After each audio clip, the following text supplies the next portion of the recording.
South Australia, because they have got some big problems in South Australia. Latest statistics show 63% of adults are either overweight or obese, and 35% of children are either overweight or obese. So it's a large issue for South Australia, and the government have decided to do something about it. From July the 1st, they will ban advertising of junk food and sugary drinks on all public transport. Now, the Australian Association of National Advertisers has obviously, as you would imagine, opposed this because it'll affect their revenue, of course. But the biggest problem here is the lack of nuance. For instance, junk food, under the definition provided by the South Australian government, would include processed food.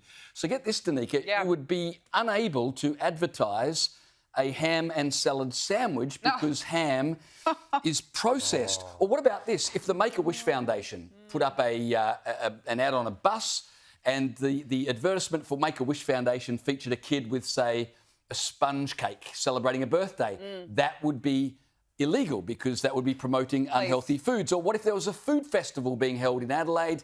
They wouldn't be able to advertise their food festival with a picture of pastry. So it's a good idea, I suppose, to try to help better health in Adelaide, but there's zero nuance with these laws, and that's the problem. Once you start trying to outlaw every little thing that's going to hurt society, you end up just having large swathe laws that become ridiculous. Yeah, and look, let's be very clear. You do not have to be a Rhodes Scholar to know what the difference between a ham and salad sandwich and, say, chocolate and lollies is. I think you don't have to be a Rhodes Scholar to know the difference. There's quite a big difference perhaps in the calories, the amount of sugar in both of those. But look, this is another example of why people don't trust leaders, because once you start enforcing blanket bans, you can't do this, you can't do that, we're back to the COVID years. We may as well be back to the COVID years. But also, how much ham are people actually eating? Because, a lot. A lot. Yeah, but how much is a lot? Because, okay, if you're eating a couple of kilos a day, I'd go, you are absolutely overdosing on the processed meat. But if you've got a couple of slices in your sandwich, come on. I just think it's ridiculous. Look, please, let adults be adults. Let adults make their own decisions in their own lives. Let adults make decisions for their own children. And what are they going to do next? Ban junk food? Are they going to go, oh, you know, McDonald's needs to be banned? Is Guzman and Gomez, are they in the firing line now? You know, where does it end? Because once you open the door to these sorts of blanket bans, that door gets further open. I don't mind. I mean, obviously, because this was done by South Australian Premier Peter Malinauskas under his watch, he can do no wrong because he is one of the two most handsome premiers in the nation of Australia. And so, of course, you know, I was about to say, oh, this is absolutely bloody ridiculous. Where are they doing it? Oh, what a fantastic idea. This is going to improve health outcomes for kids for generations to come.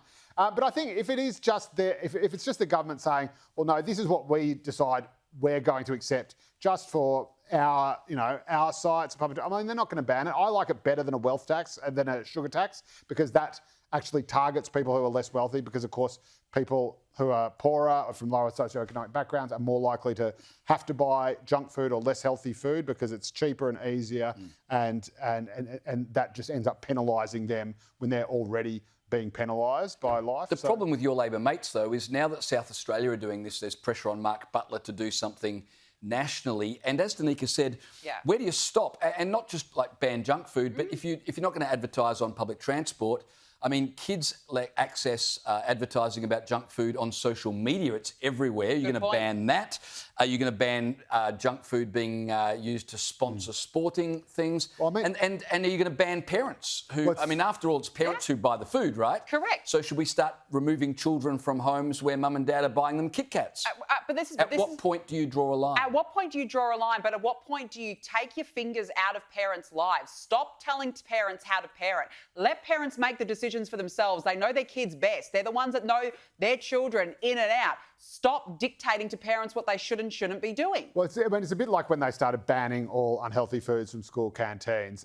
Little word to the wise, the kids still know it's out there. Yeah, like even if you don't advertise chocolate, as soon as a kid gets a hold of the good stuff, that's all they want for the rest of their lives. And they know it's there and they will beat you into submission day in, day out. Obviously, I'm still suffering from quite a bit of personal trauma. I just gave my 5-year-old a packet of Oreos.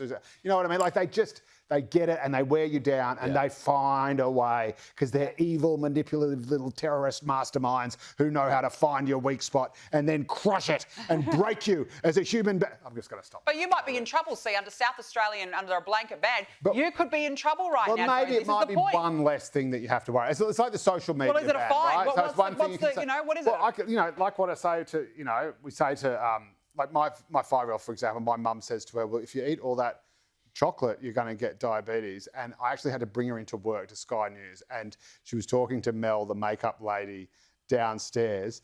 And she just goes up to Mel and says, do you have chocolate every day?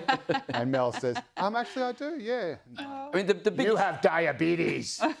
Subtle. The big issue here is parenting, right? You know, when you go to Kmart, you have to pay for anything, you have to weave through this maze of stuff that is all aimed at kids. It's all like Kinder Surprises and all that. Yeah. It's all at the height their eye that your level, toddlers will grab. You've just got to learn to parent and learn to say no. It's not that difficult. Unless you've got Joe Hildebrands kids, in which case, it's impossible. You've got to do whatever they want. Fold like a house of cards.